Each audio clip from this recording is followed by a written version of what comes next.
Júlia Calembá está aqui conosco, vamos falar de ação. Rodolfo, olha só, um grupo hoje foi preso pela polícia. Esses criminosos, eles trocavam drogas por carros de luxo. Eles roubavam esses carros de luxo, levavam para o Paraguai e trocavam por drogas para trazer aqui para o Rio de Janeiro.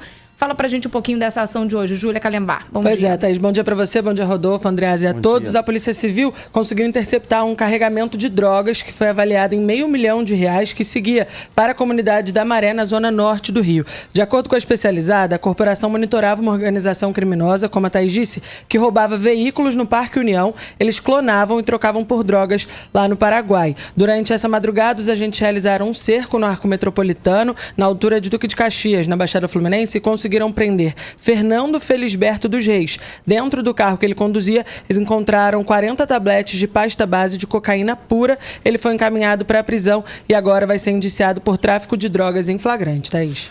Quem às vezes pensa, né? 40 tabletes de pasta base, não sei... Isso aí, quando mistura... É porque é pura. Quando mistura, avaliado em R$500 mil. Avaliado em R$500 mil, é impacto e tal. Esse é o tipo, a gente estava falando da Operação da Cidade de Deus, esse é o tipo... É claro que você não consegue, só com informação de inteligência, parar tudo que é arma, que é droga, para chegar no Rio de Janeiro. Nesse caso aí, sendo trocados por veículos. Eles roubam veículos de luxo, mandam para o Paraguai e o Paraguai manda de volta drogas para cá. É um troca-troca, é uma permuta, é um escambo. De qualquer forma, o que eles estão fazendo nesse caso é tentando com inteligência parar antes. Seria maravilhoso se a gente tivesse contingente, tática, para unificar as polícias, inclusive as Forças Armadas, e a gente impedir que nas fronteiras ou eventualmente nas divisas dos estados ou limites de municípios, que a gente conseguisse, montando com inteligência barreiras para a Polícia Federal, Rodoviária Federal, Forças Armadas auxiliando, polícias civis, polícias militares e tal, parar Força Nacional, que pouco serve para alguma coisa, parar isso, impedir que isso chegasse nas mãos dos bandidos dentro de uma cidade de Deus, onde depois vai o PM na ponta do iceberg com um caveirão no meio de uma viela, onde tem uma casa, ele não consegue entrar, o morador faz protesto, porque bate na casa dele, cai o negócio, aí tem uma bala perdida, aí você tem que tirar da mão do cara um tablete desse, às vezes é o custo de uma criança que toma uma bala perdida e morre. Essa é a realidade. E é uma realidade que, aliás, o governo não tem enfrentado com a seriedade que deveria fazer, o governo federal, no meu entendimento, Andreasa, e, aliás, nenhum outro governo enfrentou para trás com a magnitude que deveria ter em termos de ação pública, né? Esse é um problema de natureza federal. Pessoal, quero chamar bastante atenção para isso. O Brasil tem a fronteira seca com grandes produtores de droga, grandes produtores de cocaína. E também fronteira com o Paraguai, que é o centro distribuidor fundamental de droga no Brasil. A partir do Paraguai, a droga entra no Brasil, a droga e as armas, certo? Esse é o enfrentamento do crime organizado e fundamentalmente do PCC, que está por trás de tudo isso, não tem a menor dúvida.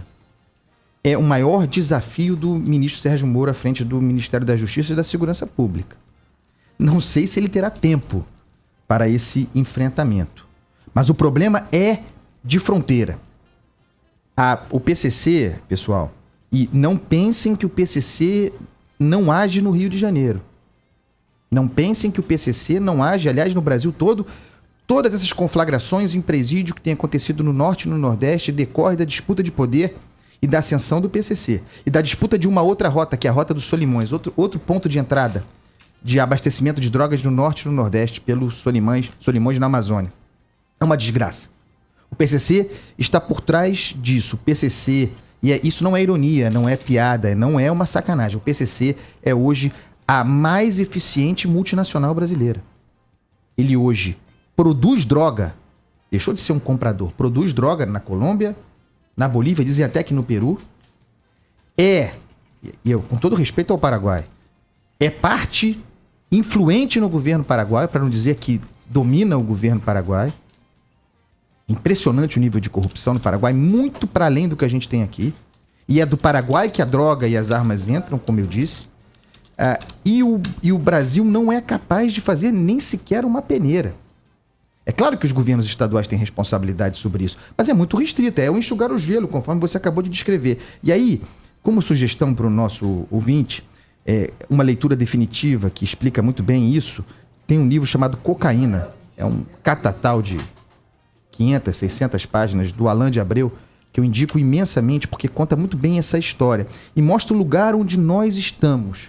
Não adianta governo estadual com política de segurança pública eficiente, e não há, sem que o Brasil tome conta das suas fronteiras. Essa deveria ser, Rodolfo, a principal preocupação de governo. É verdade. Tomar conta das suas fronteiras. É difícil, fronteira seca é muito grande. Mas está completamente abandonado por onde tudo entra. É engraçado o Brasil com essa discussão de preocupação da Amazônia, soberania com a Amazônia, temos que tomar cuidado com a ameaça estrangeira, a França quer tomar a Amazônia, os Estados Unidos, as ONGs, as grandes corporações. Quem está tomando a Amazônia é o tráfico de droga. As nossas barbas.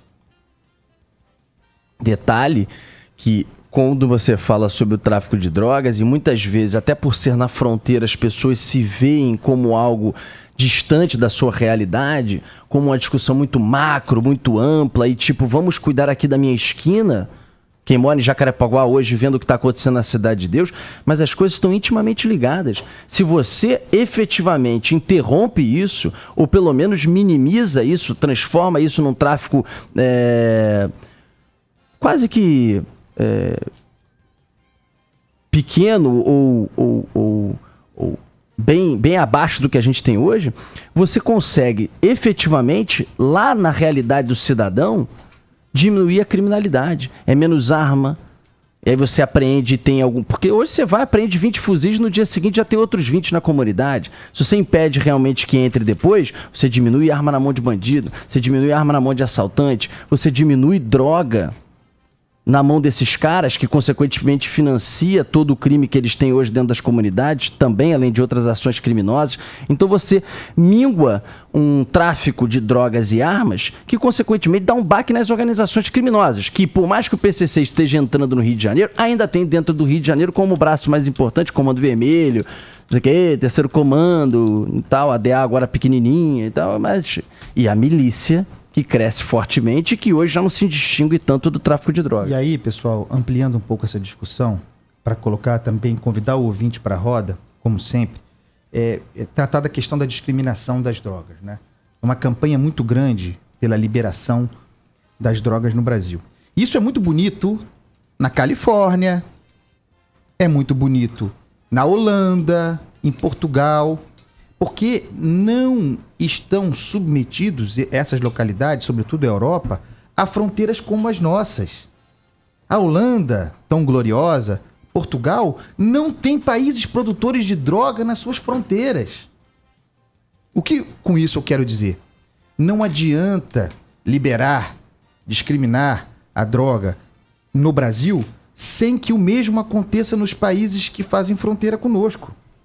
Por quê? Obviamente, você não vai acabar com o tráfico nem com a concorrência.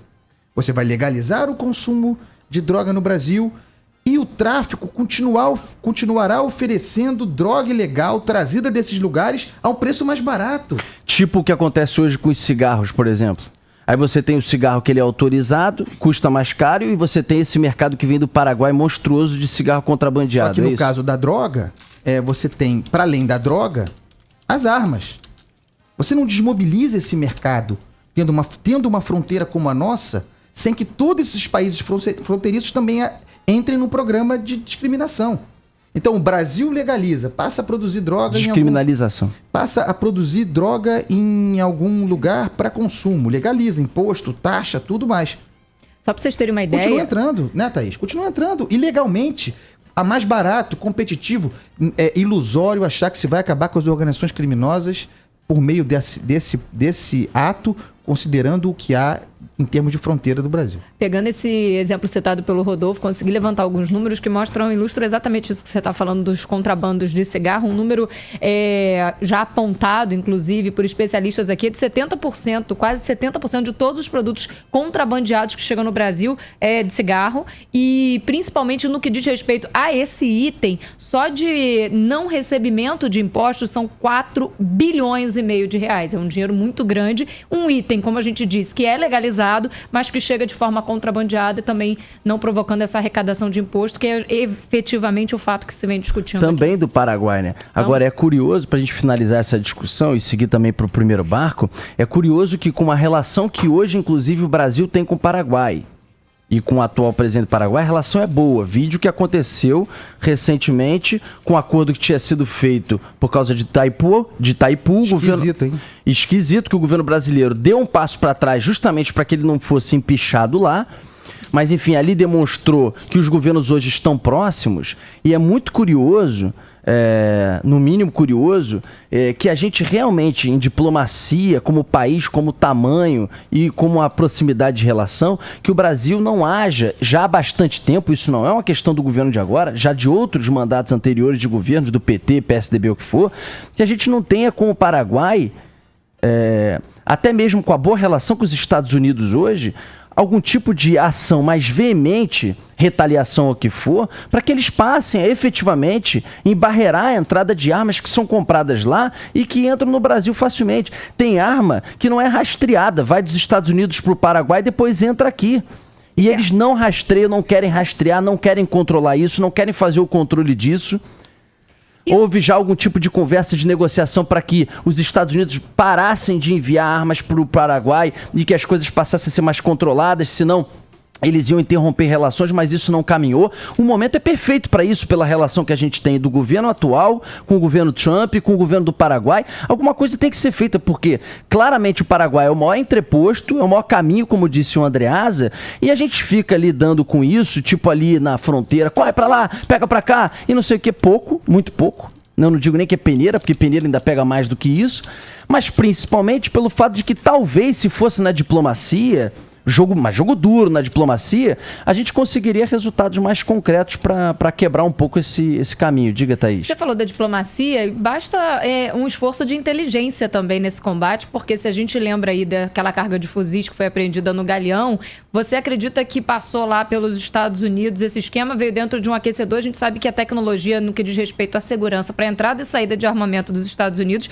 é de ponta, né? Uma das maiores, se não a melhor do mundo hoje, mas saiu de lá, chegou aqui e foi descoberta por aqui. Então, esse trabalho de inteligência também precisa ser reforçado pela questão diplomática e pela questão mesmo de relações, né? Thaís, todos os dias saem do Paraguai teco-tecos voando abaixo do radar, pousando em São Paulo, no interior de São Paulo, carregados de droga todos os dias.